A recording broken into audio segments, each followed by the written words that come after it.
എന്തിനാ ദ്രൗപദി അമ്മയെ നോക്കി നിൽക്കുന്നത്? ആ വെള്ളം എടുത്ത് കുടിക്കേ. എന്ത് സംഭവിക്കുമെന്ന് നമുക്ക് കാണാലോ.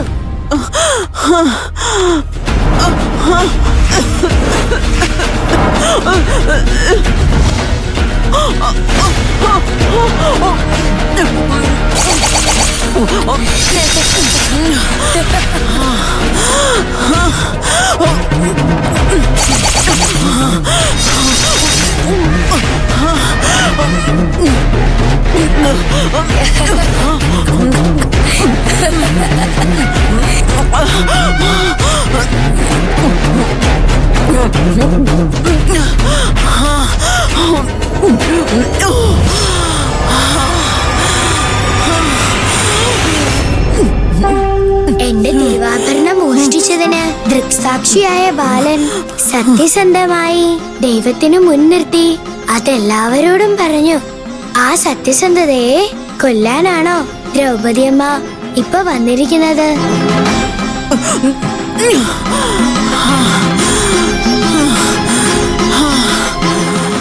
ഇനിയും തിന്മകൾക്ക് ശ്രമിച്ചാൽ കടുത്ത ശിക്ഷകൾ നേരിടേണ്ടി വരുമെന്നതിന്റെ ഒരു മുന്നറിയിപ്പ് മാത്രമാണിത് ദ്രൗപദിയമ്മേ.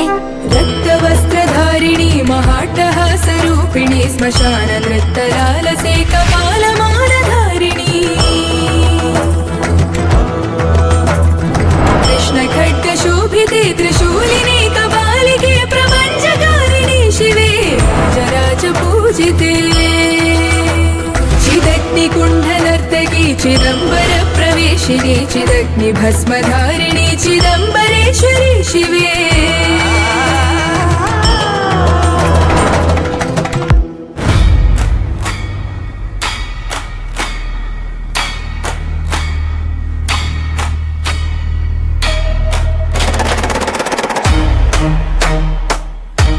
അല്ല പരമേശ്വര, ഭക്ഷണത്തെ കുറിച്ച് നിങ്ങളാരും അഭിപ്രായം പറഞ്ഞില്ലല്ലോ. എന്നെ മരുമകളുടെ കൈപ്പുണ്യം എങ്ങനെയുണ്ട്? ഞങ്ങളുടെ ആരുടെ അഭിപ്രായം അങ്കിള് ചോദിക്കേണ്ട, അച്ഛനോട് ചോദിക്ക്. ഇന്ന് വരെ ഒരിടത്തൊന്നും ഭക്ഷണം കഴിച്ചിട്ട് കൊള്ളാവുന്നൊരഭിപ്രായം ഇതുവരെ പറയുന്നത് ഞങ്ങളാരും കേട്ടിട്ടില്ല. എങ്ങനെ നീ ഇപ്പൊ അത് കേട്ടോ? കൊള്ളാവുന്നല്ല, അതിഗംഭീരം. ഇങ്ങനൊരു മോളെ മരുമോളായി കിട്ടിയ നീയും ഇവളെ ഭാര്യയായി കിട്ടിയ നിന്റെ മോനും ഭാഗ്യവാനാടാ ബാല. ആ ചാരു, സാമ്പാറിന്റെ റെസിപ്പി ഇനി ഞാൻ ചോദിക്കുന്നില്ല. എന്തായാലും കുറച്ചു ദിവസം ഞാനിവിടെ ഉണ്ടല്ലോ. നേരെ അടുക്കളയിലേക്ക് വരാം. കഷണം നുറുക്കുന്നത് മുതൽ എന്നെ ഒന്ന് പഠിപ്പിച്ചു തന്നേ പറ്റൂ, അല്ലാതെ ഞാൻ വിടില്ല. എങ്കിൽ പിന്നെ നാളെ രാവിലെ തന്നെ ഒരു വെറ്റിലയും അടക്കയും 1000 രൂപ ദക്ഷിണയും ചാർച്ചിച്ചിട്ട് കാൽക്കൽ വെച്ച് ശുചിത്വം സ്വീകരിച്ചോ. മര്യാദക്ക് എല്ലാം ഉണ്ടാക്കാൻ പഠിച്ചിട്ട് അങ്ങോട്ട് തിരിച്ചു വന്നാ മതി. ഇവൻ പറഞ്ഞത് പോയില്ല. പാചകത്തിന് നിനക്കൊരു നല്ല ഗുരുവിന്റെ കുറവുണ്ട്. കണ്ടോ അമ്മേ, അവസാനം ഇവരെല്ലാരും കൂടി ഒറ്റക്കെട്ടായി അമ്മ ഒറ്റപ്പെടുത്തി. അതല്ലേലും അങ്ങനെയാണല്ലോ. പിന്നെ കിരൺ പറഞ്ഞ കാര്യം ഞാനതങ്ങ് അനുസരിക്കാൻ പോവാ. ദേ ചാരു, ഇനി അങ്ങോട്ട് ചാരുവിന്റെ ശിഷ്യയാണ് ഞാൻ. ചേച്ചിക്ക് അങ്ങനെ തന്നെ വേണം. ദാ ടൗല് പിടിച്ചോ.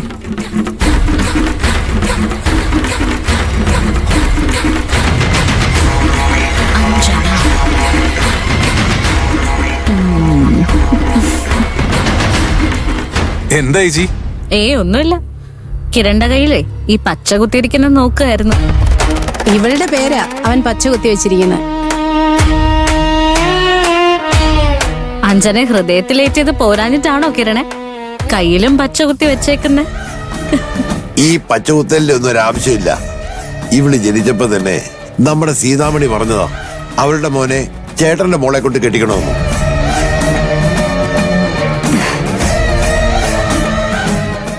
അപ്പൊ കുഞ്ഞുനാളിലെ പറഞ്ഞു വെച്ചതല്ലേ? എങ്കിൽ പിന്നെ ഇനിയും വെച്ച് നീട്ടണ പരമേശ്വര. വെച്ച് നീട്ടുന്ന പരിപാടിയൊന്നുമില്ല, ഉടനെ ഉണ്ടാവും. അങ്ങനെ തന്നെയാ അമ്മയും പ്ലാൻ ചെയ്തിരിക്കുന്നത്. പറ്റിയാൽ ഇവിടെ തൃക്കണ്ണൂർ പത്തിനാളുടെ മുന്നിൽ വെച്ച് തന്നെ ഒരു താലികെട്ട്. എന്തു പറയുന്നു? എടാ മോനെ, അങ്ങനെയാണെങ്കിൽ മോളുടെ കഴുത്ത് കെട്ടാനുള്ള താലിമാല ഈ ബാലനങ്ങളുടെ വക. ഓക്കേ? അയ്യോ,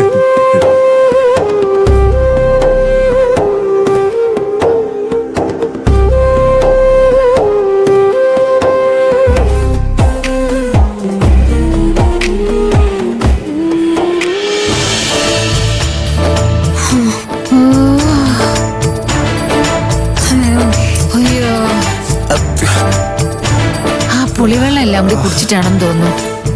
ഓ, വല്ലാത്തൊരു പരവേശം. അതെ മേ, പരവേശം എനിക്കും ഉണ്ട്.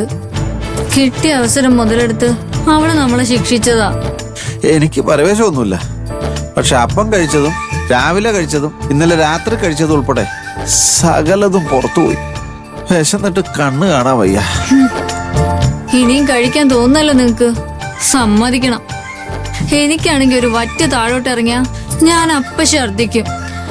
ആ പരുവത്തിലായി.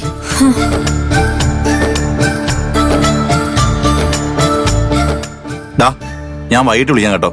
മറ്റേ കാര്യം നമുക്ക് സെറ്റ് ആക്കണം. ശരിടാ, എന്നാ ഓക്കെ. അയ്യോ,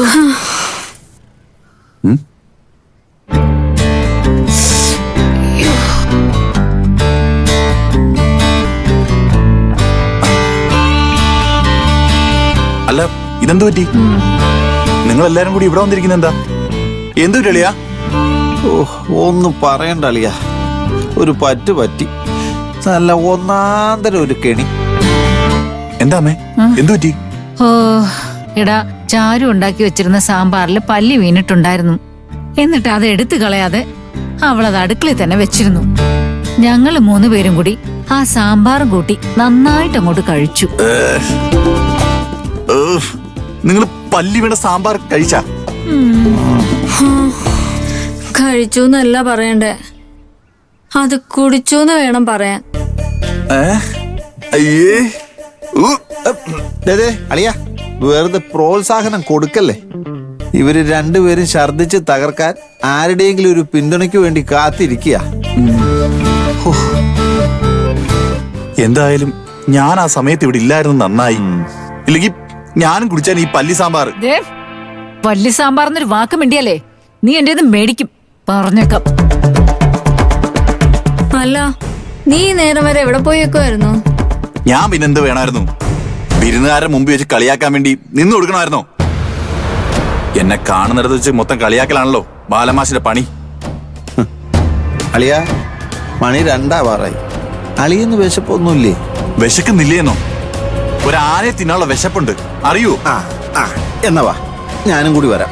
നമുക്ക് എന്തെങ്കിലും പോയി കഴിക്കാം. ഇപ്പൊ അങ്ങോട്ട് ചെന്ന് കേറണ്ട.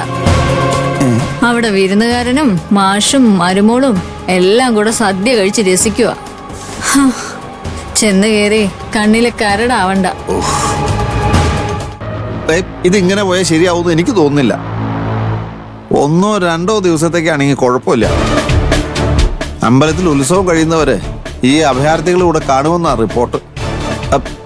ഒരു പരിഹാരം ഉണ്ടാക്കിയേ പറ്റൂ. അളിയൻ സമാധാനപ്പെട്. കൂടിപ്പോയാ 2 ദിവസം. അതിനുള്ളിൽ എല്ലാത്തിനും ഞാൻ ഇവിടുത്തെ കെട്ടുകെട്ടിക്കും. അതിനുള്ള വഴി ഞാൻ നോക്കിക്കോളാം.